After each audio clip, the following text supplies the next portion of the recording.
Hay una razón por la que 12 de las familias más ricas del condado de Robertson, Tennessee, cambiaron sus apellidos entre 1847 y 1860. 12 familias que habían controlado los tribunales, los bancos y las tierras del condado durante más de 20 años, de repente no querían saber nada de sus propios nombres. Se dispersaron por 4 estados, algunos mudándose tan lejos como Texas y Missouri, desesperados por escapar de algo que había sucedido en el otoño de 1847. De lo que huían no era una plaga, no era una guerra, no era un colapso financiero, era una mujer.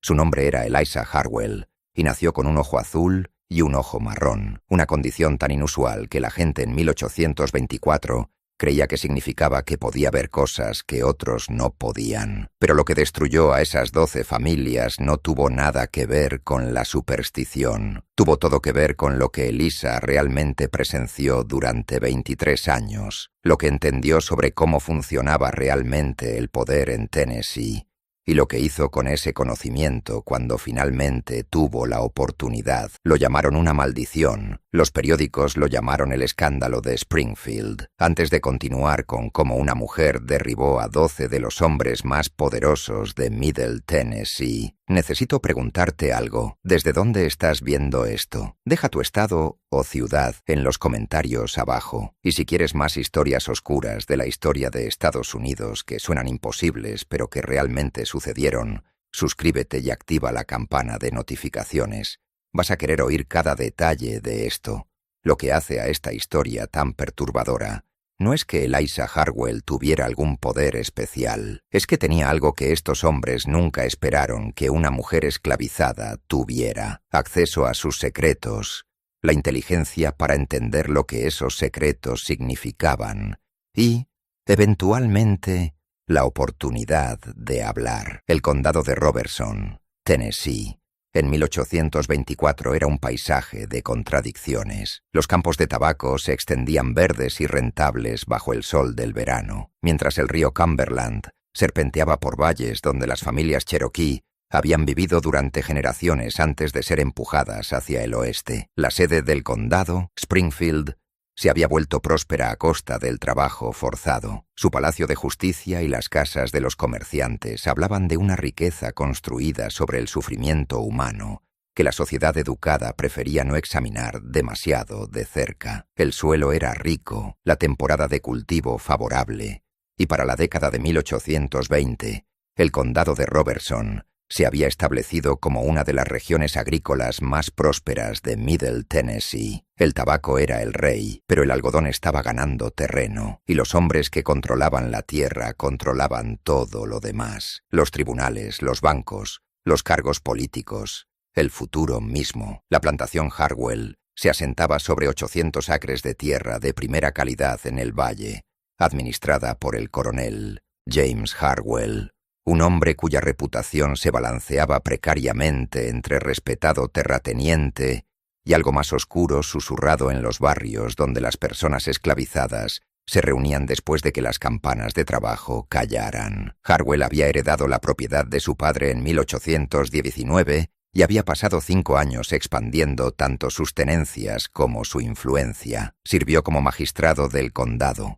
Mantuvo amistades con la élite política de Tennessee y organizó reuniones donde se cerraban tratos que nunca aparecían en los registros oficiales. La plantación en sí era impresionante para los estándares regionales. La casa principal era una estructura de 2 pisos de ladrillo y madera, con un amplio porche que atrapaba la brisa de la tarde. Detrás de ella se extendía el corazón funcional de la operación: los graneros de tabaco, los cobertizos de curado, la fragua del herrero, la casa de tejido y las 2 hileras de cabañas donde vivía la población esclavizada. 73 personas trabajaban la tierra de Harwell en 1824. Su trabajo generaba una riqueza que fluía hacia arriba, a la casa grande, y hacia afuera, a los bancos y comerciantes de Springfield. En una mañana de marzo de 1824, nació una niña en la hilera de cabañas detrás de la casa principal. La partera, una anciana llamada Ruth, que había traído al mundo a 3 generaciones de bebés, tanto esclavizados como libres, había visto muchas cosas en sus 70 años. Había visto partos de nalgas y gemelos, mortinatos y milagros, niños que venían al mundo gritando y niños que llegaban silenciosos como la nieve. Pero nunca había visto ojos como los que la miraron desde la niña que colocó en los brazos de su madre. Un ojo era de un gris azulado pálido, luminoso como un cielo de invierno reflejado en el agua. El otro era marrón oscuro, casi negro bajo ciertas luces. La condición tenía un nombre médico, heterocromía iridis, aunque pocos en el condado de Robertson habrían conocido el término. Lo que conocían eran las historias, las supersticiones, la temerosa certeza de que tal marca significaba algo. Ruth se contuvo por un momento, luego habló con cuidado. «La niña tiene ojos diferentes», dijo.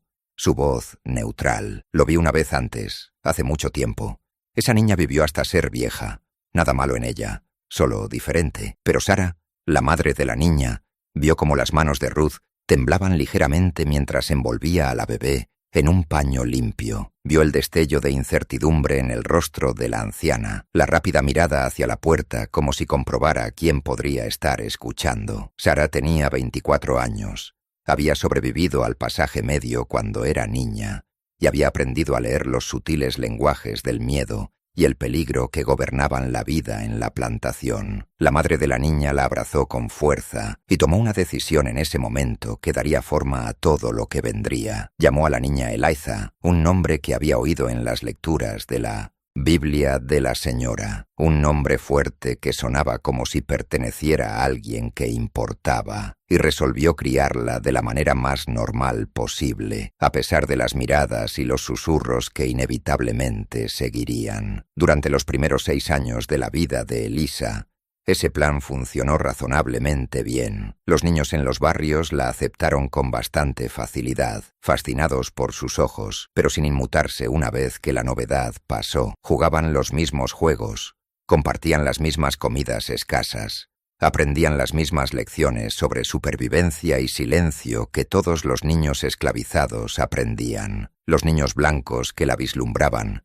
mantenían la distancia, advertidos por padres que les habían llenado la cabeza con creencias populares sobre ojos desparejados que traían mala fortuna o marcaban hacia aquellos que podían ver espíritus, pero la propia Elisa estaba desarrollando rasgos que no tenían nada que ver con la superstición y todo que ver con su mente particular. Podía oír una historia una vez y repetirla palabra por palabra una semana después. Podía recordar con perfecta claridad conversaciones que había escuchado por casualidad años antes. Notaba patrones que otros pasaban por alto.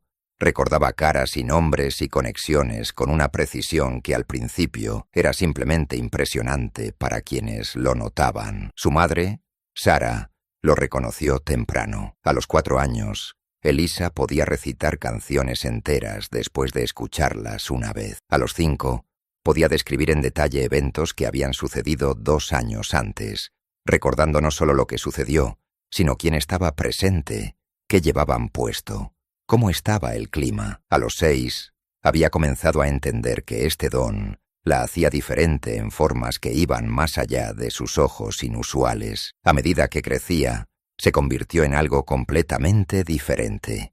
El verano de 1830 trajo una sequía que dejó el tabaco amarilleando en los campos y los ánimos crispados en todo el condado de Robertson. El río Cumberland bajó a niveles que expusieron rocas y bancos de arena que no habían sido visibles en la memoria viva. Los cultivos sufrían. Las personas esclavizadas trabajaban más horas tratando de salvar lo que se podía salvar, acarreando agua desde fuentes cada vez más distantes, mientras el sol golpeaba despiadado e implacable. Elisa tenía 6 años, recientemente asignada a trabajar en la casa principal, bajo la supervisión de Martha, el ama de llaves principal que había servido a la familia Harwell durante 30 años. Martha era una mujer de autoridad tranquila, respetada tanto por la comunidad esclavizada como por la familia blanca a la que servía. Había aprendido a navegar el terreno imposible de la vida en la plantación, entendiendo cuándo hablar y cuándo permanecer en silencio,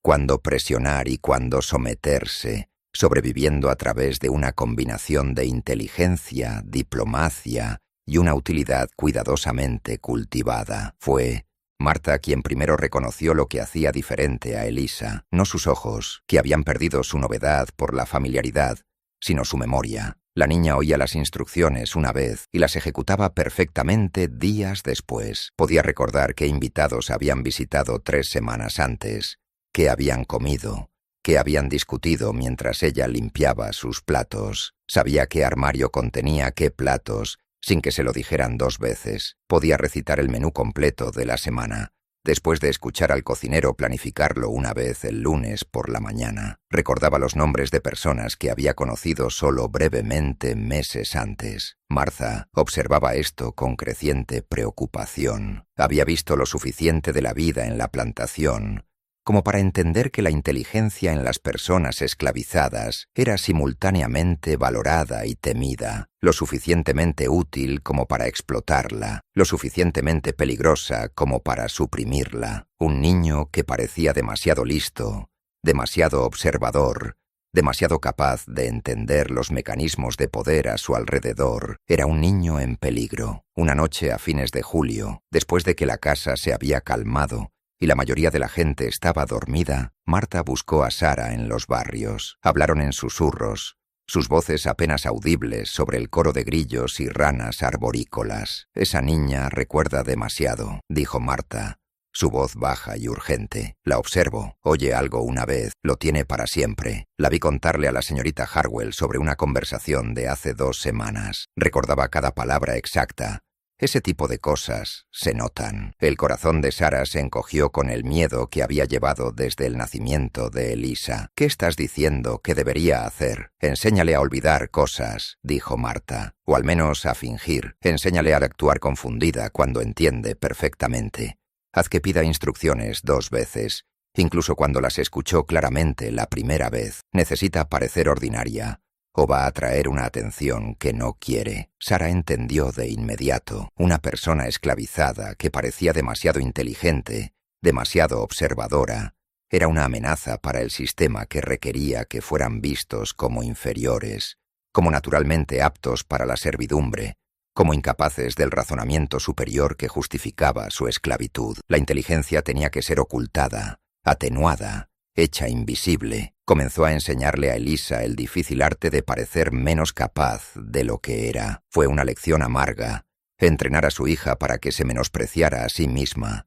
Pero Sara sabía que podría salvarle la vida. Pero algunas cosas no podían ocultarse, y algunas cosas, una vez vistas, no podían dejar de verse. En una tarde de agosto, cuando el calor se sentaba espeso como lana mojada sobre la plantación, el coronel Harwell ofreció una cena para 11 de sus asociados. Eran hombres de influencia que llegaron en carruajes que levantaban polvo en Meumen y Denison, el largo camino de entrada a la casa principal, dueños de plantaciones de condados vecinos, un representante estatal cuyo distrito incluía el condado de Robertson, 2 jueces que presidían los tribunales regionales, varios comerciantes que financiaban las operaciones de tabaco a través de créditos y préstamos, y un especulador de tierras llamado Edward Vance, cuya riqueza provenía de fuentes que no se discutían en sociedad educada. El comedor había sido preparado meticulosamente. Martha había supervisado cada detalle, la porcelana arreglada de cierta manera, la plata pulida hasta que brillaba a la luz de las velas, la mantelería planchada e impecable. La comida era elaborada para los estándares rurales de Tennessee: cerdo y pollo asados, pudín de maíz, verduras cocidas con tocino, pan fresco, conservas de frutas y pasteles hechos con las últimas manzanas secas del año anterior. Elisa, lo suficientemente pequeña como para pasar fácilmente desapercibida, se movía por el comedor, rellenando vasos de agua y retirando platos vacíos. Marta la había posicionado allí deliberadamente, conociendo la memoria de la niña y esperando que simplemente se mezclara con el fondo. Los hombres habían estado bebiendo mucho. El bourbon fluía libremente a medida que avanzaba la noche. Sus voces se volvían más fuertes, sus palabras menos cuidadas con cada hora que pasaba. Elisa oyó a Edward Vance alardear sobre una adquisición reciente, su voz pastosa por la satisfacción y el alcohol. Compré la propiedad Fuller por 1/3 de su valor. La viuda nunca supo que su esposo había firmado la escritura como garantía hace 3 años, documentación que casualmente adquirí a través de los canales apropiados. Para cuando se dio cuenta, la ejecución hipotecaria era final. No podría haber funcionado más perfectamente si lo hubiera planeado yo mismo. Oyó al juez Thornton reír, un sonido sin humor, mientras describía cómo desestimó un caso presentado por un hombre negro libre llamado Isaac, que intentaba reclamar a sus 3 hijos. Los niños habían sido vendidos antes de que se finalizaran los papeles de manumisión de Isaac, y él había pasado 2 años trabajando para ganar suficiente dinero para comprarlos de nuevo, solo para descubrir que habían sido vendidos por separado a compradores en 3 condados diferentes. No podía permitir que ese precedente se estableciera, explicó el juez Thornton, gesticulando con su vaso. Un hombre presenta un caso así, lo gana. Lo siguiente que sabes es que cada uno de ellos estaría inundando los tribunales con reclamos similares. Hay que mantener el orden, mantener el sistema. Lo desestimé por tecnicismos, procedimientos de presentación incorrectos. No tenía representación.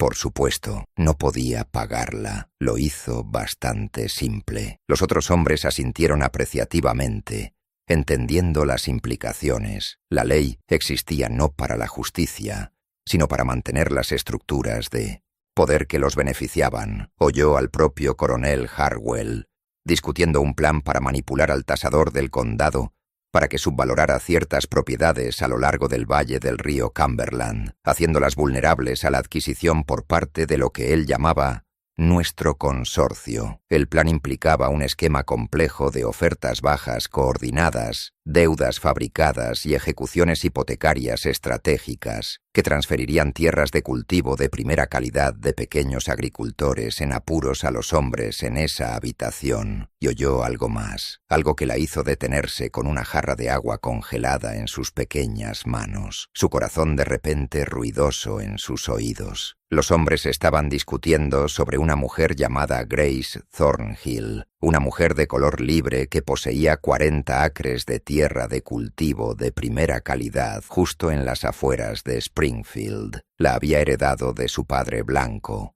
un comerciante respetado que había liberado a su madre y a sus 3 hijos en su testamento y les había dejado propiedades que deberían haber asegurado su futuro. Grace Thornhill había rechazado múltiples ofertas para vender la tierra. Había construido una exitosa pequeña operación agrícola, cultivando verduras y criando pollos, suministrando al mercado de Springfield productos conocidos por su calidad. Había hecho todo bien, seguido todas las leyes, pagado todos los impuestos, mantenido sus papeles de libertad con meticuloso cuidado. La conversación giró hacia la especulación sobre lo desafortunado que sería si surgieran preguntas sobre la legitimidad del testamento de su padre. Preguntas que Marcus Pettiford, un abogado especializado en disputas de propiedad, podría estar posicionado para plantear. O si se descubriera que sus papeles de libertad tenían irregularidades, pequeños problemas técnicos que el juez Thornton podría estar obligado a abordar en su tribunal. O si su propiedad resultara estar sujeta a gravámenes o deudas de las que Edward Vance casualmente tuviera documentación. Estas cosas se resuelven solas, dijo el coronel Harwell, su voz casual como si discutiera el clima, como si discutiera si plantar tabaco o algodón en el campo norte. Con la presión adecuada aplicada en los lugares adecuados, ella venderá eventualmente, o las circunstancias crearán oportunidades para la adquisición por otros medios. La mujer no tiene apoyo familiar, ni representación legal que pueda pagar, ni protección real.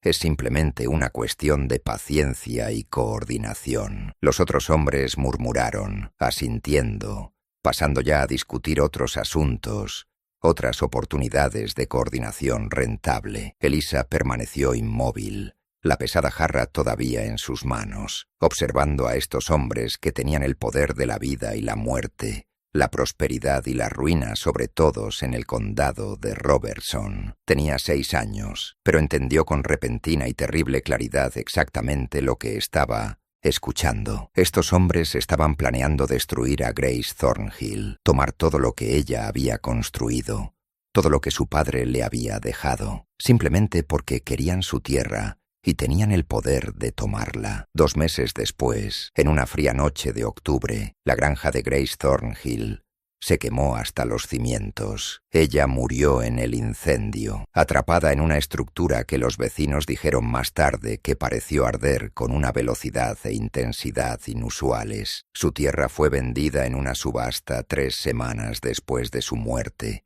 para pagar deudas que aparecieron en los registros judiciales con notable rapidez. Deudas documentadas con papeles que Marcus Pedford presentó y el juez Thornton validó sin hacer preguntas. Edward Vance compró la propiedad por menos de la mitad de su valor real. El periódico de Springfield publicó una breve nota sobre el trágico incendio, expresando simpatía por la pérdida de un miembro respetado de la comunidad, sin mencionar la conveniente sincronización o las circunstancias sospechosas. Elisa tenía 6 años, pero recordaba cada palabra pronunciada esa noche de agosto. Recordaba los nombres, las conexiones, la crueldad casual de hombres que creían que operaban por encima de las consecuencias. Recordaba la risa del juez Thornton y la satisfacción de Edward Vance y la tranquila seguridad del coronel Harwell de que estas cosas se resuelven solas. Recordaba a Marcus Pifford asintiendo pensativamente, ya calculando cómo fabricaría la justificación legal para lo que estaban planeando, y comenzó a entender algo que daría forma a los próximos 17 años de su vida, algo que determinaría el curso de los eventos que eventualmente destruirían a 12 familias y remodelarían la estructura de poder del condado de Robertson. El poder no era solo sobre propiedad y ley, era sobre información, apalancamiento y saber cosas que los hombres poderosos querían mantener ocultas. Se trataba de recordar cuando a todos los demás se les pagaba o amenazaba para que olvidaran. Se trataba de dar testimonio cuando se suponía que el testimonio era imposible. Eliza Harwell, a los 6 años, se había convertido en un archivo involuntario de corrupción, y aunque todavía no sabía qué hacer con ese conocimiento, sabía con certeza absoluta que algún día importaría. Algún día, estos hombres que hablaban tan libremente en su presencia lamentarían su suposición de que las personas esclavizadas no eran más capaces de memoria significativa que los muebles que movían. Algún día ella hablaría, y cuando lo hiciera, todo lo que estos hombres habían construido ardería, no con fuego como la granja de Grace Thornhill, sino con algo mucho más destructivo. La verdad, no Mertrunu, sombras del pasado. De 1830 a 1838, Eliza Harwell pasó de ser una niña a ser una mujer joven, y su memoria se convirtió en algo que preocupaba a quienes lo notaban. Los años pasaron con la consistencia aplastante de la vida en la plantación, temporadas de siembra y temporadas de cosecha, cultivos de tabaco que tenían éxito y cultivos ocasionales que fracasaban, gente que nacía y gente que moría, la tensión subyacente constante de un sistema construido sobre la violencia y el control. Marta, el ama de llaves principal que había reconocido por primera vez el don de Eliza y advertido a su madre al respecto, murió en el invierno de 1833. Había contraído neumonía durante una ola de frío que congeló el río Cumberland por completo durante 3 días, y a pesar de su valor para la casa Harwell, recibió solo una atención médica mínima. Fue enterrada en la sección de la plantación designada para personas esclavizadas, su tumba marcada con una simple cruz de madera que se desgastaría y desaparecería en pocos años. Antes de morir, Marta llamó a Elisa a su lecho de muerte. La niña tenía 9 años. Ya trabajaba días completos en la casa principal, ya aprendía a navegar las peligrosas corrientes de la política de la plantación. «Tienes un don», susurró Marta, su aliento dificultoso y doloroso. «Pero los dones pueden ser maldiciones si no tienes cuidado. Lo recuerdas todo, pero tienes que aprender qué decir y qué callar. Algunas cosas, si las dices demasiado pronto, mueres con ellas. Algunas cosas, esperas, observas, aprendes cuándo es el momento adecuado. ¿Entiendes?» Eliza asintió, sosteniendo la mano fría de la anciana. «Prométeme que serás inteligente», dijo Marta, «lo suficientemente inteligente como para sobrevivir hasta que puedas ser libre. No dejes que te rompan, y no dejes que te maten con tu propio don. Fue la última conversación que tuvieron. Marta murió esa noche, llevándose sus advertencias y su sabiduría a la tumba. Sarah, la madre de Eliza, hizo todo lo posible por mantener a su hija a salvo a través de la oscuridad, pero los ojos inusuales de Eliza hacían imposible la oscuridad. Los dueños de plantaciones y comerciantes que visitaban la casa Harwell tomaron nota de la joven con ojos desparejados que se movía por las habitaciones en silencio, eficientemente, recordándolo todo. Algunos lo encontraban inquietante, santiguándose o apartando la mirada cuando ella los miraba directamente. Viejas supersticiones sobre el mal de ojo y la segunda vista, haciéndolos sentir incómodos. Otros lo encontraban útil, una curiosidad para comentar, una forma conveniente de recordar qué sirviente era cuál. Para 1835, el coronel Harwell había comenzado a situar deliberadamente a Eliza en habitaciones donde mantenía conversaciones delicadas. Había descubierto, probándola, que podía recordar citas exactas de discusiones mantenidas semanas antes. Se convirtió en un juego para él al principio, un truco de salón que demostraba a los invitados. Le pedía que contara lo que el juez Thornton había dicho sobre un caso de tierras en particular,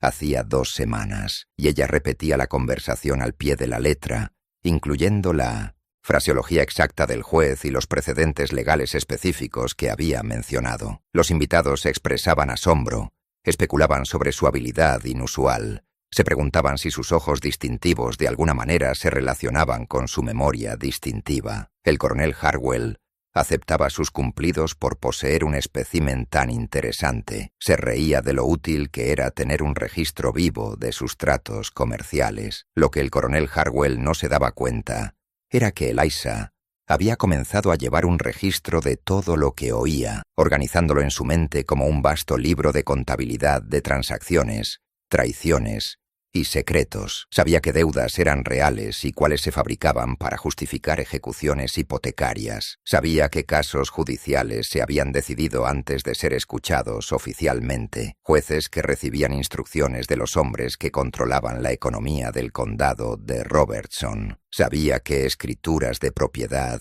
habían sido alteradas, qué testamentos habían sido influenciados a través de presión o promesas, qué matrimonios se habían arreglado principalmente por ventaja financiera en lugar de afecto. Y sabía algo más, algo que eventualmente resultaría ser la clave de todo lo que siguió. Conocía las conexiones entre los 12 hombres que se reunían regularmente en la plantación Harwell, la red de interés mutuo y manipulación coordinada que les permitía controlar el condado de Robertson por completo.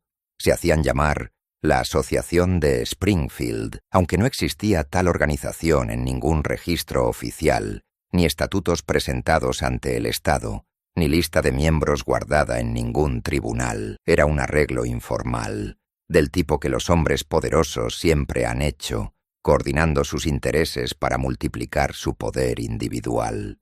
Estaba el propio coronel James Harwell, el anfitrión y coordinador, cuya plantación proporcionaba terreno neutral para sus reuniones y cuya posición como magistrado del condado le daba autoridad legal para facilitar sus planes. Estaba el juez Benjamin Thornton, que presidía el tribunal de circuito que cubría Robertson, y 3 condados vecinos, cuyos fallos aseguraban que los desafíos legales a los intereses de la asociación fueran desestimados o decididos a su favor. Estaba Edward Vance, el especulador de tierras cuya riqueza provenía de comprar propiedades en apuros a una fracción de su valor, a menudo apuros que habían sido cuidadosamente fabricados por otros miembros de la asociación. Estaba Robert Killebrew, que poseía 300 acres y 60 personas esclavizadas justo al norte de Springfield, cuyas conexiones políticas en Nashville proporcionaban advertencias anticipadas de cambios legislativos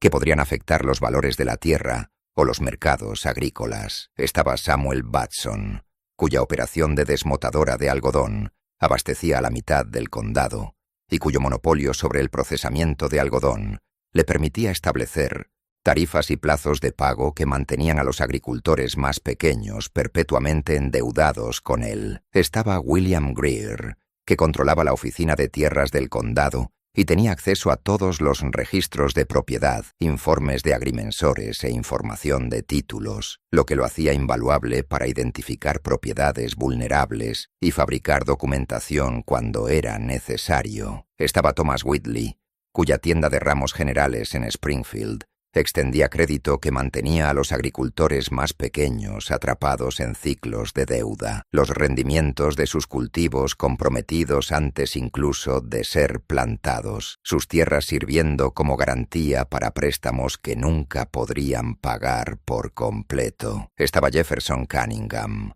que operaba el único banco del condado y controlaba el acceso al capital necesario para cualquier empresa comercial significativa. Su aprobación o denegación de préstamos era capaz de hacer o deshacer planes financieros. Estaba Henry Cartwright, que poseía el almacén de tabaco más grande del condado de Robertson, donde los agricultores llevaban sus cultivos para almacenamiento y venta, donde su control de la clasificación y los precios podía afectar drásticamente los ingresos anuales de un agricultor. Estaba Daniel Yatesman, cuya familia había ocupado cargos políticos durante 3 generaciones, sirviendo actualmente en la legislatura estatal, proporcionando a la asociación influencia en Nashville y conocimiento anticipado de la próxima legislación o nombramientos políticos. Estaba Marcus Pedford, cuya práctica legal se especializaba en disputas de propiedad, derecho contractual y liquidaciones de sucesiones, capaz de crear complicaciones legales o resolverlas dependiendo de para quién estuviera trabajando. Y estaba Alexander Darden,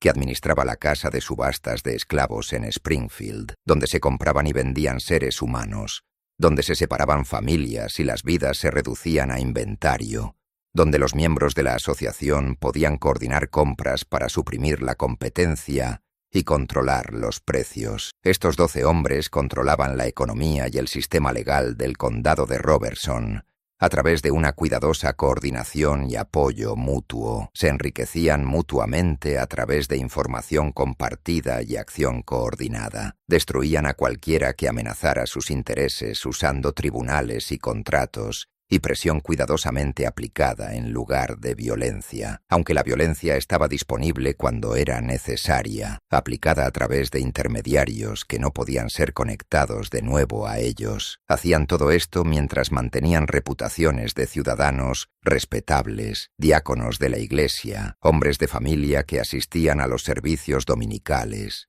contribuían a organizaciones benéficas locales y hablaban elocuentemente sobre el honor y la tradición y el ordenamiento adecuado de la sociedad. Eliza sabía todo esto porque los había oído planearlo, celebrarlo, refinar sus métodos durante cientos de conversaciones que habían mantenido en la creencia de que las personas esclavizadas en la habitación no eran más capaces de memoria o comprensión significativas que los muebles que disponían o la comida que servían. En 1838, algo cambió en la utilización del coronel Harwell de las habilidades de Eliza, ya fuera por arrogancia o genuina curiosidad, o simplemente por una creciente confianza en su utilidad. Comenzó a hacerle preguntas más directas sobre lo que había oído. Al principio, eran pruebas simples, verificación de detalles que ya sabía, pero quería confirmar. Luego se convirtieron en algo completamente diferente. Quería que le dijera exactamente qué había dicho Robert Killebrew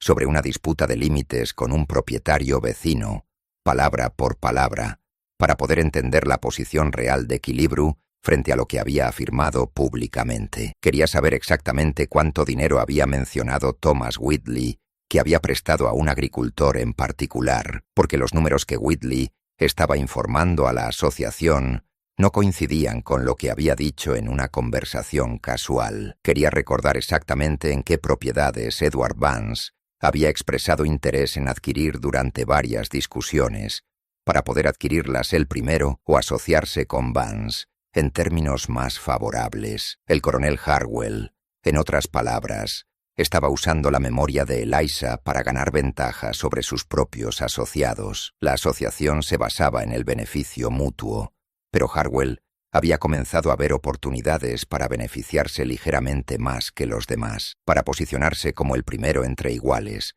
para consolidar su posición como el coordinador central, cuyo acceso a la información lo hacía indispensable, y Eliza se dio cuenta de que su don inusual le había dado algo sin precedentes en su posición impotente, valor más allá de su trabajo. Comenzó a entender que la información era una forma de poder que tal vez podría convertirse en algo más, algo como apalancamiento, algo eventualmente como la libertad. La libertad era una palabra que las personas esclavizadas aprendían a decir solo en sus mentes, una esperanza que ardía silenciosamente en el pecho, donde la gente blanca no podía verla, alimentada en momentos privados y protegida a través del silencio. Pero Elisa comenzó a imaginar un camino hacia ella, una conversación a la vez, un secreto recordado a la vez, una observación cuidadosa tras otra, construyendo hacia algo que aún no podía visualizar por completo, pero sabía que existía en algún lugar en la distancia. Lo que aún no sabía era cuán alto sería el costo, o cuántas personas serían destruidas en el proceso, o que la destrucción incluiría no solo a los 12 hombres de la asociación de Springfield, sino a sus familias,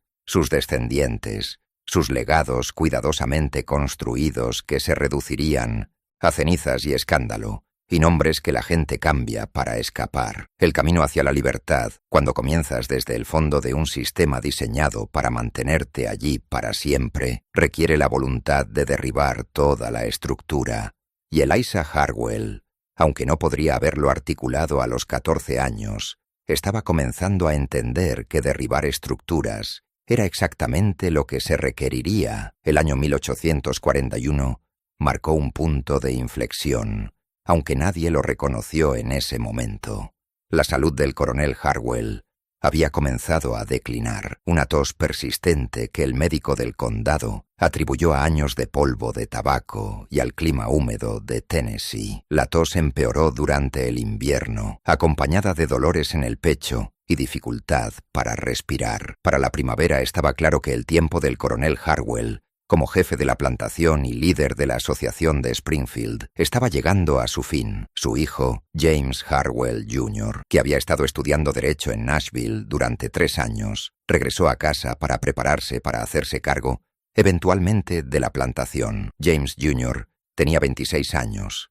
Era ambicioso y educado, pero poseía el hambre de poder de su padre sin la paciencia o la precaución de su padre. Había crecido viendo operar a la asociación, entendiendo los mecanismos de control, pero sin apreciar plenamente el delicado equilibrio requerido para mantenerlos. Elisa, ahora de 17 años, observaba al joven Harwell con cuidadosa atención. Había aprendido a leer el carácter de los hombres a través de la observación, entendiendo sus debilidades y motivaciones, a través de los momentos desprevenidos en los que pensaban que nadie importante estaba mirando. James Jr. estaba desesperado por demostrar que era digno de heredar no solo la plantación, sino también la posición de su padre en la asociación. Esa desesperación lo hacía imprudente. El joven Harwell comenzó a organizar reuniones más frecuentes, tratando de establecerse como un sucesor digno. Los 12 hombres de la asociación asistían a estas reuniones con diversos grados de entusiasmo. Algunos, como el juez Thornton y Edward Vance, lo apoyaban, viendo en James Jr. una continuación de los arreglos rentables. Otros, como Robert Killebrew y Jefferson Cunningham, eran escépticos, cuestionando si alguien tan joven e inexperto podría mantener la coordinación y la discreción que habían hecho exitosa a la asociación durante casi 2 décadas. Esto significaba más conversaciones para que Eliza escuchara, más secretos para catalogar en su memoria perfecta, pero también significaba algo más peligroso. James Jr.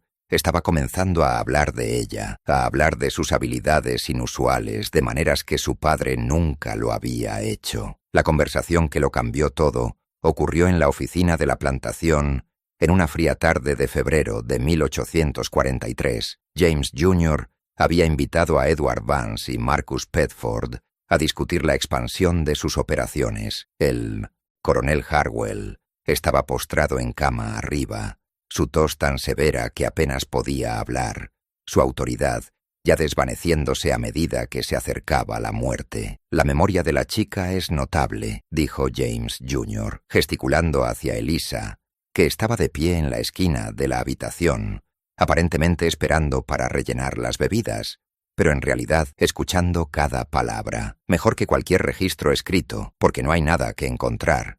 Nada que quemar si surgen preguntas. He estado pensando que podríamos arrendar sus servicios a otros miembros cuando necesiten un mantenimiento de registros fiable para transacciones que no podemos comprometer en papel. Edward Vance, mayor y más cínico, sacudió la cabeza lentamente. Estás hablando de enseñarle a una esclava a entender que tiene valor más allá de su trabajo. Ese es territorio peligroso, James. Tu padre entendía eso. La usaba, sí, pero nunca le hizo saber que era valiosa. Nunca le dio razones para pensar que tenía influencia. Marcus Pifford, el abogado que había redactado innumerables documentos fraudulentos para la asociación, agregó en voz baja: ella ya lo entiende. Miren sus ojos. Está escuchando cada palabra que estamos diciendo en este momento. Ha estado escuchando durante años. La pregunta no es si entiende su valor. La pregunta es qué planea hacer con ese conocimiento. James Jr. se rió. Un sonido que llevaba más bravuconería que confianza. Es propiedad. Entender no cambia eso. Puede saber que es valiosa.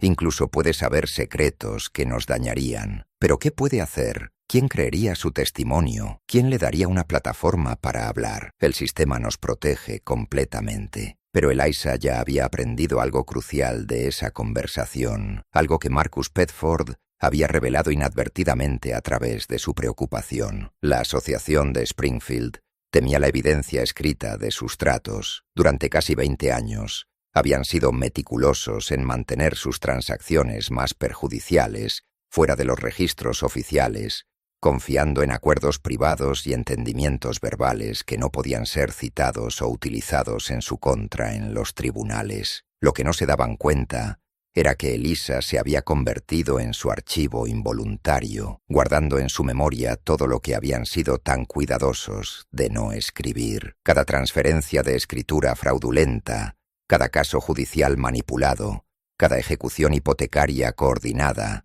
cada vida destruida y propiedad robada. Todo ello registrado con perfecto detalle en la mente de una joven que descartaban como incapaz de usar esa información en su contra. Durante los siguientes 2 años, mientras el coronel Harwell moría lentamente y James Jr. asumía gradualmente el control, el papel de Eliza en la casa se expandió de maneras que aumentaron tanto su acceso como su peligro. James Jr., en contra del consejo de los miembros mayores de la asociación, comenzó a usarla más abiertamente. Estaba presente durante las negociaciones, durante las sesiones de planificación, durante las conversaciones casuales donde los 12 hombres discutían su continua manipulación de los asuntos del condado. Oyó a Samuel Batson describir con precisión cómo estaba pagando sistemáticamente de menos a los agricultores por su algodón, usando básculas amañadas y contabilidad creativa para desviar ganancias que deberían haber ido a los agricultores que cultivaban el producto. Sabía que no tenían otra desmotadora alternativa en 20 millas. Sabía que estaban atrapados por la geografía y la deuda. Sabía que aceptarían cualquier pago que él ofreciera porque no tenían otra opción. Oyó a Jefferson Cunningham explicar con orgullo apenas disimulado cómo había estructurado ciertos préstamos para asegurar que la ejecución hipotecaria fuera inevitable, estableciendo calendarios de pago que eran imposibles de cumplir, cobrando tasas de interés que se acumulaban más rápido de lo que se podían vender los cultivos, incorporando requisitos técnicos que le daban justificación legal para declarar vencidos los préstamos cuando fuera estratégicamente útil. Oyó a Daniel Yatesman jactarse de un oponente político cuya reputación había destruido a través de rumores cuidadosamente plantados sobre incorrección financiera y fallas morales. Los rumores eran completamente fabricados. Bud Yatesman los había coordinado a través de múltiples fuentes, haciéndolos parecer creíbles a través de la repetición y la sincronización estratégica. El oponente se había retirado de la carrera, su carrera terminada, su nombre permanentemente manchado. El oponente se había retirado de la carrera, su carrera política terminada antes de que realmente comenzara. Oyó que el testamento del coronel Harwell estaba siendo impugnado por su hija, Catherine, quien se había casado con un ministro metodista en contra de los deseos de su padre en 1836 y había sido efectivamente desheredada. Catherine vivía en Nashville con su esposo y 3 hijos, luchando financieramente mientras su hermano se preparaba para heredar todo. Presentó una impugnación legal en el Tribunal del Condado de Robertson en marzo de 1843, alegando que su padre había sido mentalmente incompetente cuando revisó su testamento en 1840 para dejar toda la herencia a James Jr. La Asociación de Springfield no podía permitir que esa impugnación tuviera éxito. Marcus Pifford se encargó de las maniobras legales, presentando contraargumentos que cuestionaban la legitimidad y las motivaciones de Catherine. El juez Thornton se aseguró de que el caso le fuera asignado a él mismo en lugar de a un juez visitante de otro circuito. Se prepararon testigos, 7 hombres dispuestos a testificar bajo juramento que el coronel Harwell había estado completamente lúcido y competente hasta su muerte en febrero de 1843. La audiencia duró un día. El abogado de Catherine, un joven abogado de 1900 Nashville que trabajaba parcialmente pro bono, fue superado en todo momento. El juez Thornton falló en contra de Catherine en una decisión escrita que citaba múltiples precedentes, todos legítimos, todos cuidadosamente seleccionados para respaldar el resultado predeterminado. El testamento se mantuvo. James Jr. heredó aproximadamente $47,000 en propiedades y activos, equivalentes a más de $1 millón en valoraciones posteriores. Catherine Harwell Morrison murió en 1851 en Nashville, todavía pobre, todavía amargada por lo que sabía que era una herencia robada, pero que nunca pudo probar. Elisa había oído el plan de la asociación, cada detalle de la derrota de Catherine, sabía a qué testigos se les había pagado, sabía que se le había prometido al juez Thornton a cambio de su fallo.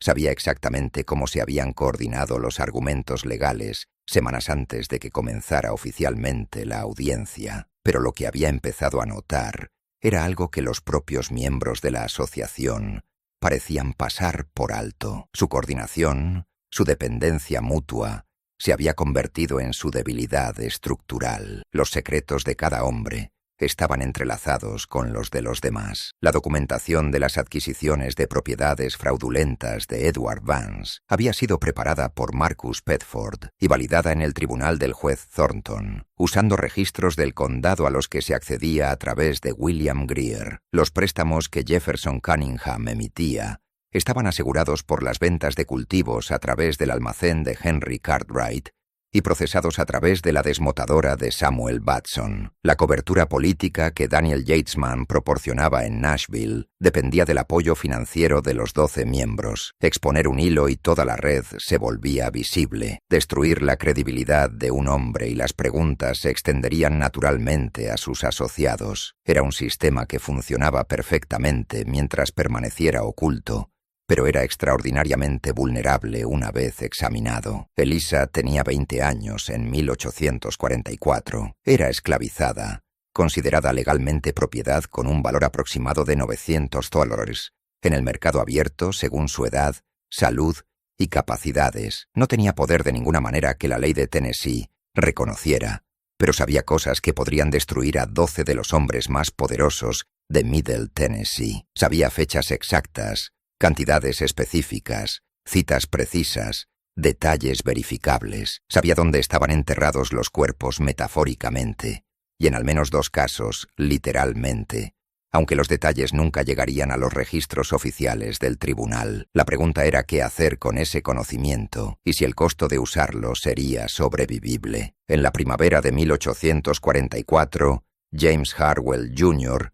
hizo una inversión desastrosa que aceleró todo. Se le había acercado un especulador de algodón de Memphis con una propuesta para invertir en futuros de algodón, esencialmente apostando a los aumentos de precios esperados debido a las posibles malas cosechas que se informaban desde Georgia y Carolina del Sur. El especulador tenía credenciales impresionantes, afirmaba tener conocimiento interno de los factores de Charleston, presentaba documentación que parecía legítima. James Jr. Invirtió $8.000 de los fondos de la plantación. También convenció a otros 3 miembros de la asociación para que invirtieran. Robert Killebrew puso $5.000. Samuel Batson invirtió $3.000 y Edward Vance contribuyó con $4.000. La inversión total de $20.000 Seattle representaba un capital significativo incluso para hombres de su riqueza. El esquema de especulación colapsó en agosto cuando se reveló que los informes de malas cosechas habían sido exagerados,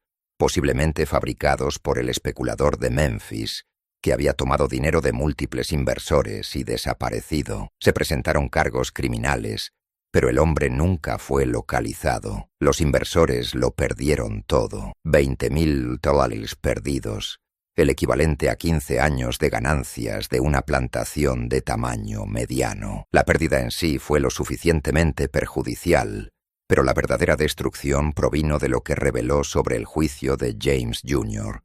y las tensiones que creó dentro de la asociación. Robert Killebrew, que había perdido más, estaba furioso. Había invertido basándose en las garantías de James Jr., basándose en la confianza en el nombre Harwell y la suposición de que James Jr. había verificado la oportunidad tan a fondo como lo habría hecho su padre. La unidad de la asociación de Springfield, que había parecido inquebrantable durante casi 20 años, comenzó a mostrar fracturas visibles. Las reuniones en la plantación Harwell se volvieron tensas. Las voces se alzaron de maneras que habrían sido impensables cuando el coronel Harwell estaba vivo. Samuel Batson exigió el reembolso inmediato de los fondos de la plantación. Edward Vance sugirió que James Jr.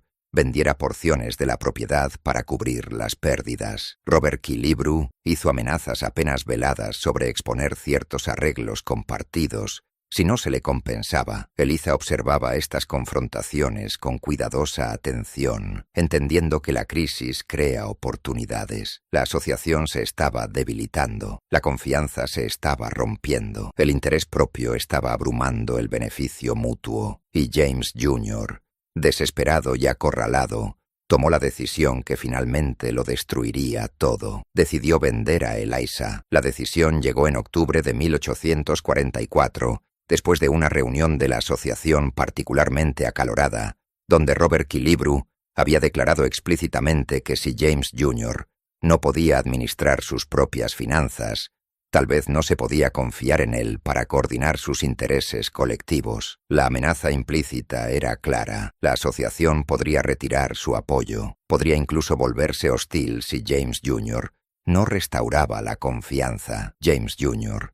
necesitaba dinero de inmediato, pero más que eso, necesitaba eliminar una vulnerabilidad que Marcus Pifford había señalado meses antes. Eliza sabía demasiado, había estado presente en demasiadas conversaciones, había oído demasiados detalles sobre operaciones que no podían sobrevivir al escrutinio. Mientras estuviera en el condado de Robertson, era una amenaza potencial. La solución era venderla, no localmente donde los compradores sabrían sobre su memoria inusual y sus ojos distintivos, sino al sur, a Mississippi o Luisiana, a un mercado donde sería solo otra joven sirvienta de casa, donde sus capacidades pasarían desapercibidas, donde sería absorbida por una gran operación de plantación y desaparecería efectivamente. James Jr. contactó a un traficante de esclavos llamado William Hatcher, que operaba entre Nashville y Natchez. Hatcher aceptó transportar a Eliza al sur como parte de una COFEL, fila de esclavos encadenados, programada para partir a mediados de julio de 1845. El precio acordado fue de 950 $, ligeramente por encima de la tasa de mercado, con Hatcher entendiendo que la venta debía realizarse en silencio, sin publicidad ni subasta pública. Eliza se enteró de la venta en noviembre. Escuchó a James Jr. discutiéndolo con Thomas Whitley, explicando su razonamiento, el valor estratégico de eliminar una posible responsabilidad. La venta era en 8 meses. Tenía ese tiempo para encontrar una alternativa, 8 meses para asegurar de alguna manera su libertad, a pesar de no tener dinero, ni posición legal, ni aliados obvios, y ningún camino realista bajo la ley de Tennessee. La imposibilidad de la situación habría aplastado a la mayoría de la gente, pero Eliza había pasado 20 años viendo a hombres poderosos manipular sistemas explotar debilidades y lograr cosas que parecían imposibles a través de una planificación cuidadosa y un apalancamiento estratégico. Comenzó a planificar con la misma atención metódica que la Asociación de Springfield aplicaba a sus esquemas.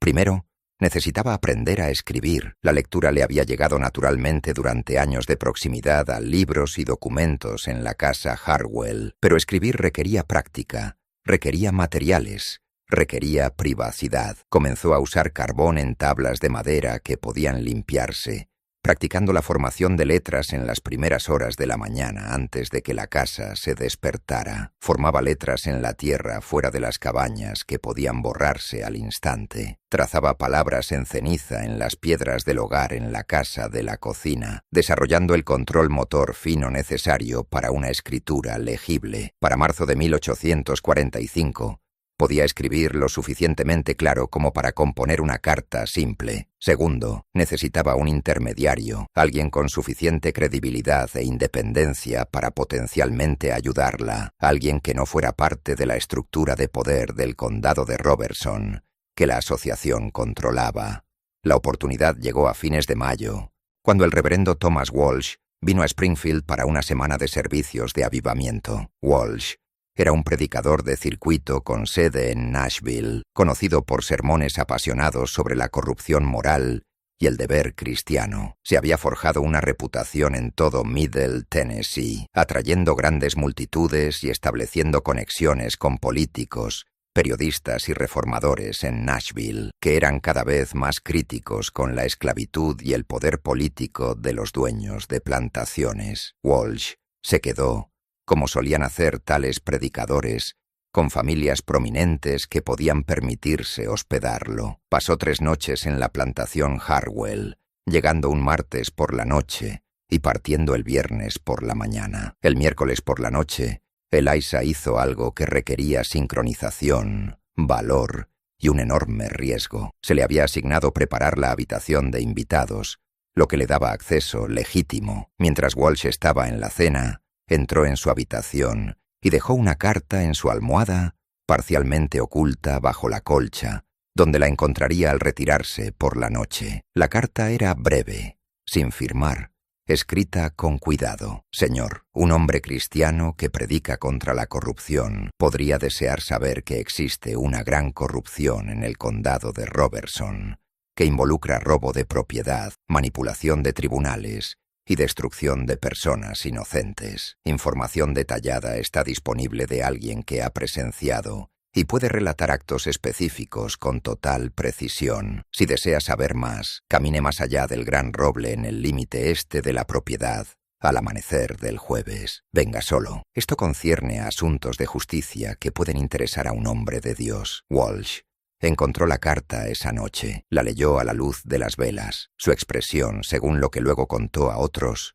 preocupada e incierta. Las cartas anónimas podían ser trampas, podían ser pruebas de su carácter, podían ser intentos de avergonzarlo o crear un escándalo, pero también estaba genuinamente comprometido con la justicia, genuinamente preocupado por la corrupción que había presenciado en Tennessee, y curioso sobre qué información podría estar disponible. Al amanecer del jueves, caminó hacia el roble del límite este como si estuviera dando un paseo matutino. Eliza salió de detrás del tronco del árbol. La primera reacción de Walsh fue de visible conmoción. Lo que fuera que hubiera esperado, no era una mujer esclavizada de 21 años con un ojo azul y un ojo marrón, mirándolo con una intensidad que dejaba claro que esto no era una broma ni un error. «Usted escribió la carta», dijo en voz baja. «Sí, señor», respondió Eliza. «Puedo escribir, puedo leer y puedo recordar todo lo que hemos oído en esta casa durante 15 años, todo sobre 12 hombres que controlan este condado a través de la corrupción, el robo y la manipulación de los tribunales, todo con fechas, nombres, cantidades, detalles específicos». Walsh la miró fijamente. «Esa es una afirmación extraordinaria». «Pruébeme», dijo Eliza. Su sermón del martes por la noche predicó desde Mateo capítulo 7 sobre los falsos profetas y los árboles corruptos que dan frutos corruptos. Comenzó describiendo una tormenta eléctrica que presenció en Nashville, que dañó el campanario de una iglesia, usándola como metáfora del juicio de Dios. Citó Mateo 7, 17, 720. Dio 4 ejemplos específicos de corrupción: comerciantes que usan pesas falsas, prestamistas que cobran intereses ilegales, jueces que aceptan sobornos y políticos que venden cargos. Cerró citando Miqueas 6:8, sobre hacer justicia, amar la misericordia y caminar humildemente. Su sermón duró 37 minutos. ¿Debo continuar con citas exactas? El rostro de Walsh se había puesto pálido. Eso, no podrías, posiblemente. Puedo, dijo Elisa. Lo recuerdo todo. Cada conversación, cada detalle, cada esquema que estos hombres han discutido frente a mí, porque asumen que las personas esclavizadas no pueden entender o recordar. Los he oído planear asesinatos, discutir robos de propiedad, coordinar casos judiciales, destruir familias. Puedo testificar sobre todo ello con total precisión. Hizo una pausa. Luego agregó la parte crucial. Me van a vender a Mississippi en 8 semanas. Si eso sucede, todo lo que sé desaparece conmigo. Pero si alguien pudiera ayudarme a asegurar la libertad legal, proporcionaría un testimonio detallado que podría exponer la corrupción en todo este condado. El reverendo Walsh permaneció en silencio por un largo momento. El amanecer rompía sobre los campos de tabaco. La luz se extendía sobre un paisaje construido sobre la injusticia contra la que hombres como él predicaban, pero rara vez confrontaban directamente. Lo que estás proponiendo es peligroso, dijo finalmente, para ti y para cualquiera que te ayude. Lo sé, respondió Eliza, pero Grace Thornhill murió quemada en 1830 para que estos hombres pudieran robar su tierra. Catherine Morrison murió pobre en Nashville porque le robaron su herencia. Docenas de familias lo han perdido todo por ejecuciones hipotecarias fraudulentas. Alguien necesita hablar. Yo puedo hablar. Solo necesito vivir lo suficiente para hacerlo. Walsh le hizo una pregunta más, la pregunta que lo determinaría todo. ¿Por qué debería creer que tu memoria es tan precisa como afirmas? La memoria es falible. La gente recuerda mal, especialmente bajo estrés o después de que han pasado años. Eliza recitó su sermón completo del martes palabra por palabra, incluyendo los pasajes bíblicos, los ejemplos, las metáforas, el énfasis que había puesto en ciertas frases, su oración final exacta. Habló durante 37 minutos, reproduciendo su sermón con tal precisión que Walsh dijo más tarde que sintió como si escuchara su propia voz reproducida. Cuando terminó, Walsh guardó silencio durante casi 1 minuto. «Ese no es un don normal», dijo, finalmente, con la voz temblorosa. «No, señor», asintió Eliza, «pero lo que me han obligado a presenciar tampoco es normal. Es el mal disfrazado de ley. Y alguien necesita exponerlo». Walsh le dijo que necesitaba tiempo para orar y considerar. Ella le dijo que tenía 8 semanas antes de ser vendida al sur y silenciada para siempre. Él regresó a la casa de la plantación, pasó el día en visible contemplación. Predicó esa noche sobre la justicia y el coraje requerido para enfrentar a los poderosos malhechores y partió el viernes por la mañana sin ninguna indicación de su decisión. 5 días después, Eliza recibió un mensaje a través de Sarah, su madre, quien había sido abordada por un hombre negro libre que ocasionalmente hacía trabajos en la plantación. El mensaje era simple: «El predicador te cree. Se está organizando ayuda. Mantente lista». El reverendo Walsh había ido a Nashville y le había contado a personas selectas sobre una joven con una memoria extraordinaria que había presenciado años de corrupción y estaba dispuesta a testificar si se podía asegurar su libertad. Se había puesto en contacto con abogados que habían estado buscando evidencia para desafiar las estructuras de poder en condados como Robertson. Se había acercado a miembros de sociedades antiesclavistas que habían estado financiando compras de libertad y defensas legales. Había hablado con editores de periódicos interesados en exponer la corrupción de la élite de las plantaciones. La respuesta había sido inmediata y coordinada. Se recaudó dinero en silencio de múltiples fuentes. Se desarrollaron estrategias legales. Se planificaron arreglos de protección. El 5 de julio de 1845, 2 días antes de que Eliza fuera programada para ser entregada a William Hatcher para su transporte al sur, James Harwell Jr. recibió un visitante inesperado en la plantación, un abogado de Nashville llamado Samuel Porterfield, que representaba a una sociedad antiesclavista. Hizo una oferta: $1,200 por la libertad de Eliza, dinero que se pagaría inmediatamente en efectivo, papeles de manumisión que se procesarían a través de los tribunales del condado de Davidson en lugar del condado de Robertson, para evitar complicaciones. La oferta se presentó como Simple Caridad Cristiana, una organización religiosa, comprando y liberando a una persona esclavizada como un acto de piedad. Tales transacciones no eran infrecuentes en Tennessee durante este período y generalmente eran legales, aunque a veces socialmente controvertidas. James Jr. solo vio el dinero, 200 ñahuentos más de lo que Hatcher había acordado pagar, efectivo inmediato que compensaría parcialmente sus pérdidas de inversión y restauraría algo de confianza de los miembros de la asociación. Negoció brevemente, aseguró $1,300 y firmó los papeles ese mismo día. La transacción se procesó a través de los tribunales de Nashville.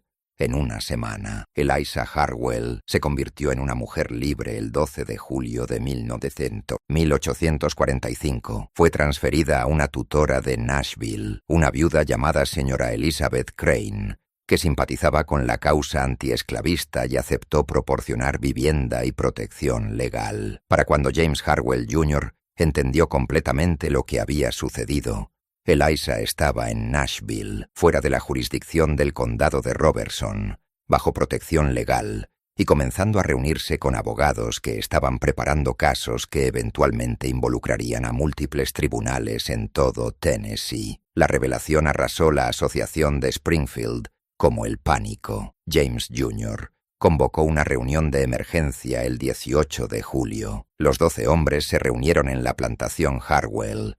En una tarde calurosa, los mosquitos pululaban afuera, la tensión era espesa dentro de la casa principal. La conversación, reconstruida más tarde a través del testimonio de un sirviente de la casa que escuchó partes, fue frenética. Habían perdido el control de su archivo viviente. 20 años de corrupción cuidadosamente oculta podrían ser expuestos porque James Jr. había vendido a la única persona que podía destruirlos a todos. Robert Killebrew exigió saber cómo James Jr. podía haber sido tan estúpido. Edward Vance sugirió que podrían impugnar los papeles de manumisión por tecnicismos. El juez Thornton señaló que incluso si lo hicieran, ella estaba en el condado de Davidson ahora, donde presidían diferentes jueces y su influencia era limitada. Marcus Pedford, el abogado, dijo la verdad que todos entendían. Es legalmente libre. Está bajo protección en Nashville y lo sabe todo. Cada escritura fraudulenta, cada caso manipulado, cada ejecución hipotecaria, cada esquema que hemos discutido durante 20 años. Si testifica, estamos acabados. Alguien sugirió comprar su silencio. Alguien más señaló que ella ya había elegido hablar en lugar de desaparecer en la esclavitud de Mississippi. No iba a ser comprada. Alguien mencionó soluciones más extremas. La sugerencia fue inmediatamente descartada a gritos. La violencia contra una mujer legalmente libre en Nashville, bajo protección pública, atraería exactamente la atención que necesitaban evitar. Estaban atrapados. El sistema que habían construido para protegerse a sí mismos, manipulación legal, influencia coordinada, evitación cuidadosa de evidencia escrita, se había convertido en su vulnerabilidad. Debido a que lo habían ocultado todo, no había registros oficiales a los que pudieran señalar como explicaciones inocentes. Debido a que habían corrompido tan a fondo los tribunales del condado de Robertson,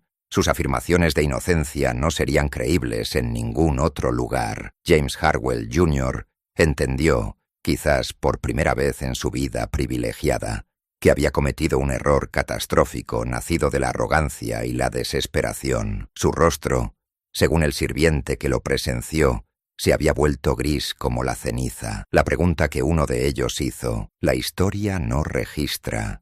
¿Quién? Quedó suspendida en el aire como la humedad. ¿Qué hacemos ahora? Nadie tenía una respuesta porque no había respuesta. Habían operado por encima de las consecuencias durante 20 años y ahora las consecuencias venían por ellos con memoria perfecta y protección legal. La asociación de Springfield, en ese momento, ya estaba destruida. Simplemente aún no lo sabían. Lo que siguió durante los siguientes 3 años se conoció en los círculos legales de Tennessee como los casos del condado de Robertson. Aunque los periódicos finalmente lo llamaron el escándalo de corrupción de Springfield, los procedimientos legales fueron complejos, involucrando múltiples jurisdicciones, múltiples tipos de casos, y eventualmente atrayendo la atención desde lugares tan lejanos como Nueva York y Boston, donde los periódicos abolicionistas aprovecharon la historia como evidencia de la corrupción sistémica en los estados esclavistas. El testimonio de Eliza comenzó en septiembre de 1845 en el Tribunal del Condado de Davidson, en un caso de restauración de propiedad presentado por los hijos sobrevivientes de Grace Thornhill. Los herederos de Thornhill habían intentado durante años impugnar la incautación de la tierra de su madre, pero carecían de pruebas para superar la documentación que Marcus Pedford había presentado, y el juez Thornton había validado. Eliza proporcionó esa evidencia. Testificó que el 14 de agosto de 1830 había oído a la asociación de Springfield discutir planes para forzar a Grace Thornhill a abandonar su tierra. Relató la conversación con una precisión devastadora. ¿Qué dijo cada hombre? ¿Qué estrategias discutieron?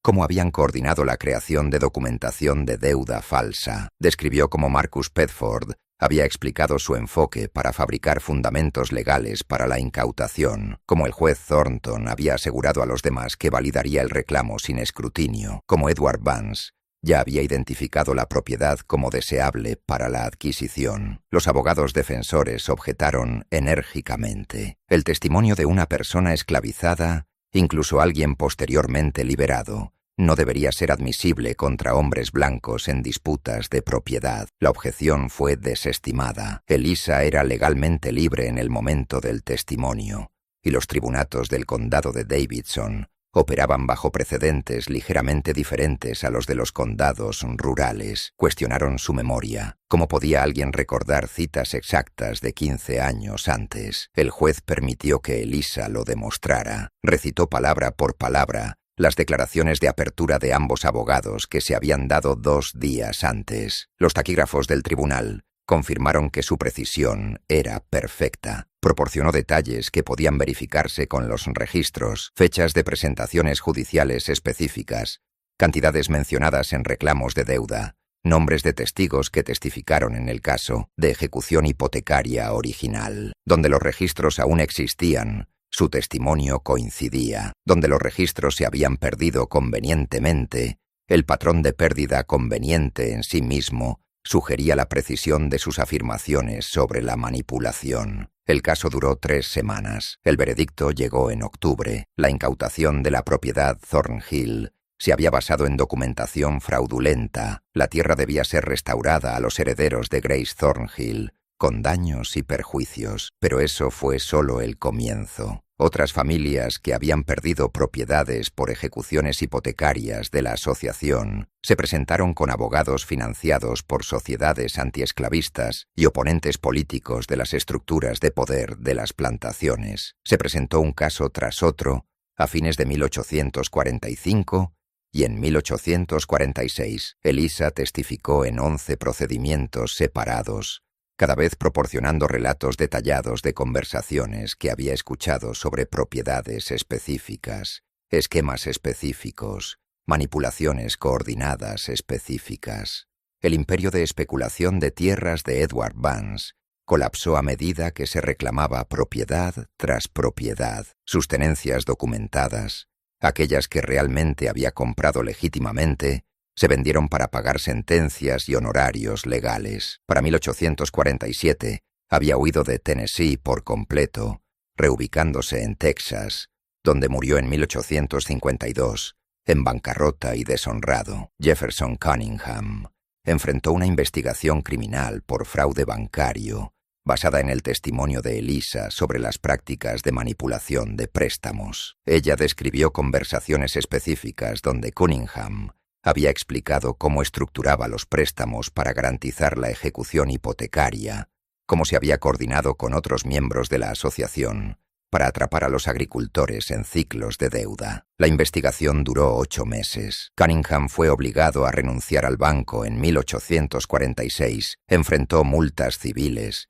pero evitó la condena penal mediante maniobras legales. Murió en Nashville en 1850, con su reputación destruida. La operación de desmotadora de algodón de Samuel Batson fue demandada por 37 agricultores que habían sido engañados sistemáticamente a través de mediciones de peso falsificadas y precios manipulados. Eliza testificó que había oído a Batson describir sus métodos en detalle durante las reuniones de la asociación. Las auditorías ordenadas por el tribunal encontraron discrepancias en los registros de Batson que respaldaban su testimonio. Su negocio nunca se recuperó. Vendió la operación de desmotadora en 1847 por una fracción de su valor anterior. William Greer fue destituido de su cargo en la oficina de tierras del condado después de que el testimonio de Eliza revelara su papel en la manipulación de registros de propiedad y en proporcionar información interna a los miembros de la asociación. Enfrentó cargos criminales por falsificación de registros públicos.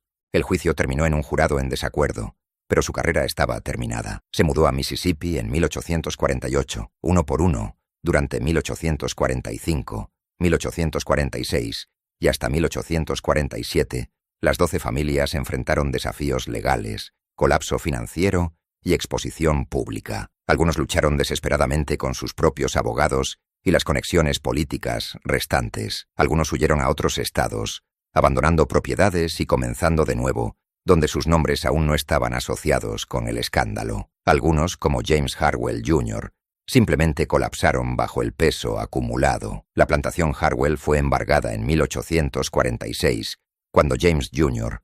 no pudo hacer frente a las deudas que había contraído, tratando de luchar contra los desafíos legales. La propiedad fue incautada por los acreedores y vendida en una subasta. James Jr. desapareció de Tennessee, documentado por última vez en el territorio de Arkansas en 1849, trabajando como empleado en un puesto comercial. Su herencia y futuro destruidos por su propia arrogancia y su catastrófica decisión de vender a la única persona que podía destruirlo. La batalla legal alcanzó su clímax en mayo de 1847 durante un juicio penal consolidado en Nashville, que intentó abordar los cargos más graves contra los miembros de la asociación: conspiración para defraudar, falsificación de documentos judiciales y soborno de funcionarios públicos. El juicio duró 3 semanas y media, atrayendo espectadores de todo Tennessee y periodistas de múltiples estados. Eliza testificó durante 6 días completos, examinada e interrogada repetidamente. Se sentó en el estrado de los testigos con sus distintivos ojos desparejados fijos en el jurado y desmanteló metódicamente 2 décadas de corrupción cuidadosamente oculta. Relató conversaciones específicas con fechas exactas. Describió las ubicaciones físicas donde ocurrieron las conversaciones. Dio nombres y citó frases exactas. Explicó las conexiones entre eventos aparentemente no relacionados, mostrando cómo se habían coordinado varios esquemas. Los abogados defensores la desafiaron implacablemente. Trajeron testigos que afirmaban que ella estaba equivocada sobre ciertos detalles, pero cuando esos detalles se comparaban con otra evidencia, el relato de Eliza demostraba ser preciso más a menudo que el de sus retadores. Argumentaron que no se podía confiar en su testimonio, debido a la naturaleza imposible de su memoria, pero los funcionarios del tribunal la habían puesto a prueba exhaustivamente, y su capacidad demostrada para recordar información compleja con perfecta precisión ya estaba bien establecida en el expediente. Intentaron afirmar que sus ojos inusuales indicaban inestabilidad mental, trayendo a un médico de Nueva York que especuló sobre posibles conexiones entre la heterocromía y varias condiciones neurológicas. La fiscalía respondió con otros 3 médicos que testificaron que el color de los ojos no tenía una relación establecida con la capacidad mental o la función de la memoria, y que Eliza había sido examinada por médicos que la encontraron completamente sana mentalmente. Intentaron desacreditar sus motivos, sugiriendo que había sido entrenada por abolicionistas que buscaban fabricar un escándalo, pero la especificidad de su testimonio, detalles sobre eventos de años antes de que alguien supiera que ella eventualmente testificaría, hacían imposible de explicar el entrenamiento. El juicio terminó con veredictos mixtos. El 17 de junio de 1847, el juez Benjamin Thornton fue condenado por mala conducta judicial y destituido de su cargo, aunque evitó la prisión. Marcus P. Ford fue inhabilitado y enfrentó multas civiles, pero no condena penal. Varios otros fueron condenados por cargos menores, pagando multas o enfrentando breves penas de cárcel. El sistema legal, incluso al enfrentar la corrupción, se protegió a sí mismo hasta cierto punto. Muchos cargos graves resultaron en absoluciones o juicios nulos. Los hombres ricos con buenos abogados aún podían navegar los resultados mejor de lo que la evidencia podría justificar. Pero el impacto práctico fue mucho más allá de los veredictos penales. La asociación de Springfield fue completamente destruida como entidad funcional. Las 12 familias que habían controlado el condado de Robertson durante 2 décadas encontraron su poder roto, sus reputaciones destrozadas, sus imperios financieros reducidos a escombros. Las propiedades se vendieron para pagar honorarios legales y sentencias judiciales. Las carreras políticas terminaron abruptamente. La posición social se evaporó de la noche a la mañana, y en todo Middle Tennessee la gente entendió lo que había sucedido. Una mujer que descartaron como propiedad, cuyo don inusual habían explotado sin imaginar nunca que podría volverse en su contra, había derribado a 12 de los hombres más poderosos de la región, sin nada más que memoria y verdad. La palabra maldición comenzó a circular en el condado de Robertson, pronunciada en voz baja en salones y reuniones sociales de la iglesia. La mujer, con ojos de 2 colores diferentes, había maldecido a 12 familias, trayendo la ruina dondequiera que su mirada había caído. Pero Eliza Harwell nunca había necesitado maldiciones o poder sobrenatural, solo había necesitado memoria, paciencia, coraje y la oportunidad de decir finalmente lo que se había visto obligada a presenciar en silencio. Eliza Harwell vivió otros 26 años después de que concluyeron los juicios. Su vida desde 1847 hasta su muerte en 1873 permaneció en gran parte privada, deliberadamente. Había pasado 3 años a la vista del público, testificando repetidamente, su rostro e historia conocidos en todo Tennessee y más allá. Lo que vino después fue un retiro consciente de esa visibilidad. Lo que se sabe proviene de registros fragmentarios, datos del censo, menciones ocasionales en periódicos de Nashville, documentos judiciales de algunos casos, posteriores e historia oral, transmitida a través de las familias. Aunque esas cuentas son difíciles de verificar y a menudo se contradicen entre sí, nunca regresó al condado de Robertson.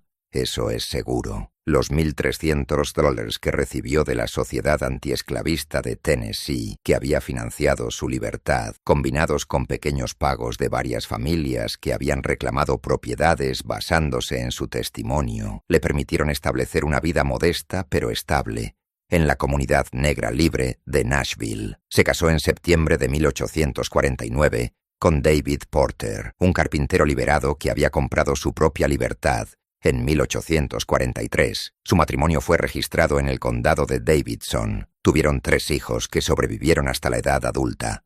Sarah, nacida en 1850, que se convirtió en maestra de escuela. Thomas, nacido en 1852, que aprendió carpintería de su padre. Y Elizabeth, nacida en 1855, que se casó con un comerciante de Nashville y vivió hasta 1921. Los registros del censo de 1850, 1860 y 1870 muestran a Eliza listada como lavandera, una ocupación doméstica que era común entre las mujeres negras libres en Nashville. El trabajo era duro. Booth permitía independencia y no requería que trabajara en hogares blancos, donde su rostro e historia pudieran ser reconocidos, pero hay indicios en los registros judiciales de que su memoria inusual continuó sirviendo a un propósito. Varios casos legales en el condado de Davidson durante la década de 1850 contaron con el testimonio de una mujer anónima que proporcionó información histórica detallada sobre transacciones de propiedad y tratos comerciales de años anteriores. Las descripciones de su apariencia en las transcripciones judiciales, cuando aparecen, invariablemente mencionan ojos distintivos de diferentes colores. Continuó dando testimonio cuando se la llamaba, pero lo hacía en silencio, sin llamar la atención,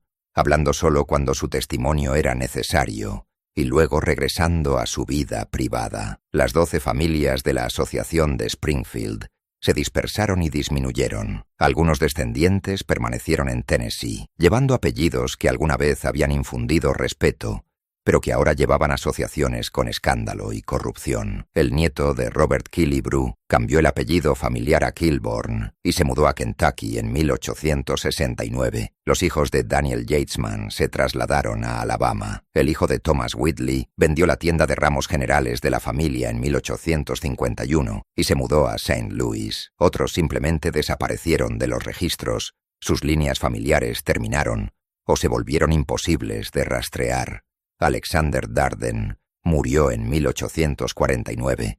Su negocio de subastas de esclavos se había derrumbado en 1846 y había vivido sus últimos años en la pobreza en Springfield. Henry Cartwright vendió su almacén de tabaco en 1848 y se mudó a Nueva Orleans, donde murió en una epidemia de fiebre amarilla en 1853. El propio condado de Robertson cambió lentamente.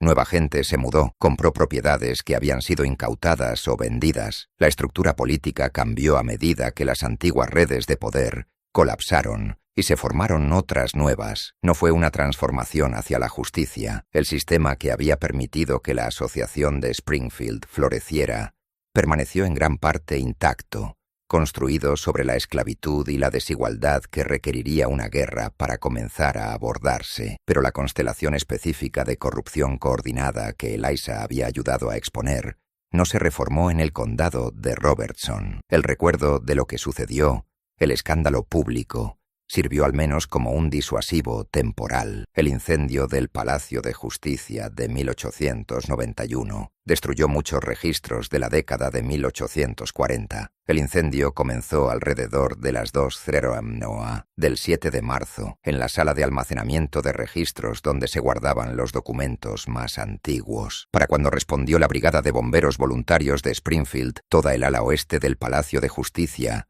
estaba envuelta en llamas. El incendio ardió durante 3 horas. El daño fue extenso. Se perdieron cientos de documentos de la historia temprana del condado de Robertson. Una investigación calificó la causa del incendio como indeterminada, pero posiblemente provocada. Nunca se realizaron arrestos. Algunos historiadores creen que fue simplemente un accidente. Edificios antiguos, seguridad contra incendios inadecuada, una combinación de circunstancias desafortunadas. Otros señalan que los documentos destruidos incluían transcripciones detalladas de juicios y declaraciones que contenían información perjudicial sobre familias cuyos descendientes aún tenían influencia en Middle Tennessee en 1891. Lo que sobrevivió al incendio fueron fragmentos, relatos de periódicos de la década de 1840, documentos legales dispersos que se habían presentado en otros condados, historias familiares transmitidas de generación en generación, cada versión moldeada por quien la contaba y qué querían, recordado u olvidado. La cuestión de lo que realmente sucedió sigue siendo debatida por los historiadores locales incluso ahora. Algunos afirman que todo el escándalo fue exagerado, que la memoria de Eliza no era fiable, que fue manipulada por enemigos políticos de la asociación que la usaron como arma en luchas de poder más grandes. Otros señalan la evidencia. 12 familias prominentes experimentaron un colapso simultáneo después de un testimonio que resultó ser lo suficientemente preciso como para convencer a múltiples tribunales y jurados en una era en la que el sistema legal estaba abrumadoramente sesgado a favor de los propietarios blancos masculinos. El patrón sugiere que el testimonio fue creíble, la corrupción real, la destrucción merecida. La propia Eliza no dejó memorias escritas, ningún relato personal de sus experiencias, ya sea por elección o necesidad, ya sea que se estuviera protegiendo a sí misma o simplemente quisiera seguir adelante en lugar de mirar hacia atrás Nadie puede decirlo con certeza. Murió en Nashville el 14 de agosto de 1873, a la edad de 49 años. Su certificado de defunción, aún conservado en los registros del condado de Davidson, indica la causa como neumonía. Fue enterrada en lo que entonces se llamaba la sección de color del cementerio de la ciudad, en una tumba que estaba marcada con una simple cruz de madera que llevaba su nombre y fechas. El cementerio se expandió y cambió a lo largo de las décadas. Se construyeron edificios sobre porciones de él en la década de 1890. Los marcadores se desgastaron y desaparecieron. Para la década de 1920, la ubicación de la tumba de Eliza ya no era identificable con certeza. Ningún monumento marca dónde yace. Ningún marcador histórico en el condado de Robertson menciona su nombre. La plantación donde pasó los primeros 21 años de su vida fue subdividida y vendida durante las décadas de 1850 y 1860. Sus edificios finalmente demolidos, su tierra convertida en granjas más pequeñas y finalmente en desarrollo residencial. Pero en los rincones ocultos de la historia de Middle Tennessee, en los huecos entre las narrativas oficiales y los relatos saneados, la historia persiste. 12 familias llevadas a la ruina. Una mujer con ojos que no coincidían, que lo vio todo y no olvidó nada. Una maldición que no era nada más y nada menos que las consecuencias de hombres poderosos que creían que podían hablar libremente frente a alguien a quien se habían convencido a sí mismos de que no era completamente humana. No era capaz de entender o recordar o, en última instancia, testificar sobre lo que había presenciado. La verdad, como suele ser, era más simple y más terrible que cualquier explicación sobrenatural. Eliza Harwell recordaba lo que otros querían olvidar, y cuando finalmente tuvo la oportunidad de hablar, dijo la verdad con tal precisión que no pudo ser descartada ni negada. Eso fue todo lo que se necesitó para derribar un imperio construido sobre mentiras, corrupción y la arrogante suposición de que el poder hacía a los hombres intocables. Al final, aprendieron lo contrario. La memoria demostró ser más poderosa que la influencia. La verdad demostró ser más destructiva que cualquier maldición. Y una mujer que habían poseído, descartado e intentado silenciar, se convirtió en el instrumento de su completa destrucción. ¿Qué opinas de esta historia? ¿Crees que todo sucedió como se describe? ¿O todavía hay secretos enterrados en el condado de Robertson que los historiadores no han descubierto? Deja tu comentario abajo compartiendo tus pensamientos. Si disfrutaste de este capítulo oscuro de la historia de Estados Unidos y quieres más misterios como este, suscríbete al canal. Activa la campana de notificaciones y comparte este video con alguien que ame los misterios históricos. Hasta la próxima historia. Recuerda que el pasado nunca está tan enterrado como a los poderosos les gustaría creer. Y a veces la justicia llega no a través de ejércitos o leyes, sino a través de una sola voz a la que finalmente se le da la oportunidad de decir la verdad.